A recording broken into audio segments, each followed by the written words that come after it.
बेटा तुम पढ़ी लिखी समझदार हो, तुम जो फैसला लेना चाहो ले सकती हो, हम तुमसे कुछ नहीं कहेंगे। ममता ने अपनी बेटी प्रीति से कहा।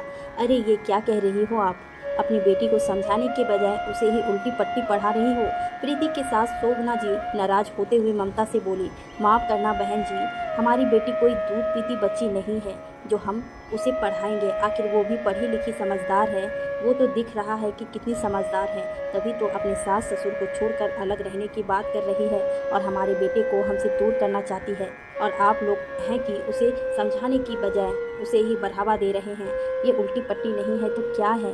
ये सभी बहस प्रीति के ससुराल में हो रही थी, जहाँ प्रीति के माता पिता को खुद भोगना जी ने अपनी बहू प्रीति की शिकायत करने और उसे समझाने के लिए बुलाया था। हुआ यूँ कि प्रीति अपनी पसंद से अपने पति अनिकेत के साथ अपनी 1 साल की बेटी के लिए कुछ शॉपिंग कर लाई, जो पहले से शोभना जी को पता नहीं था। बस इसी बात को लेकर घर में हंगामा हो गया और बात इतनी बढ़ गई कि आज प्रीति और अनिकेत ने घर से अलग रहने का फैसला ले लिया। इसी वजह से शोभना जी ने प्रीति के घर फ़ोन कर उसके माता पिता को बुला लिया। ये आज पहली बार नहीं था, इससे पहले भी प्रीति की शादी के 3 सालों में उसके माता पिता का कई बार बुलाया गया था और हर बार इन्हीं बातों को लेकर झगड़ा होता था कि प्रीति ने शोभना जी से बिना पूछे रसोई में कुछ क्यों बना लिया या शॉपिंग क्यों कर ली। और अगर कभी उसका पति अनिकेत उसका साथ देता था तो उसे भी जोरू का गुलाम कहकर चुप करा दिया जाता, जिसका गुस्सा भी अनिकेत प्रीति पर निकालता। लेकिन हर बार वो अपनी बेटी को ही समझदार कहकर चले जाते थे कि तुम्हें बड़ों से पूछना लेना चाहिए, आखिर वह तुम्हारे सास ससुर हैं। लेकिन आज प्रीति के माता पिता उसे समझाने के बजाय उसके साथ थे। बहन जी, आज आपको हमारा अपनी बेटी के पक्ष में बोलना उल्टी पट्टी लग रहा है, जबकि आज तक हम हमेशा अपनी ही बेटी को समझाते आए, तब आपने कुछ नहीं कहा। हम अपनी बेटी को कोई उल्टी पट्टी नहीं पढ़ा रहे हैं। काश अपने बेटों को सीधी पट्टी पढ़ाई होती कि वो आपकी बातों में आकर प्रीति को ना डांटे। जहाँ तक कि वह 1-2 बार प्रीति पर हाथ भी उठा चुका है, तब भी हम चुप रहे। वह आपके कहने के अनुसार ही करता है और मेरी बेटी भी आपके और आपके परिवार के नियम अनुसार चलती है। लेकिन आप ही बताइए कि क्या इन दोनों को अपनी बच्ची के लिए भी कुछ खरीदने का या उसके लिए फैसला लेने का अधिकार नहीं है?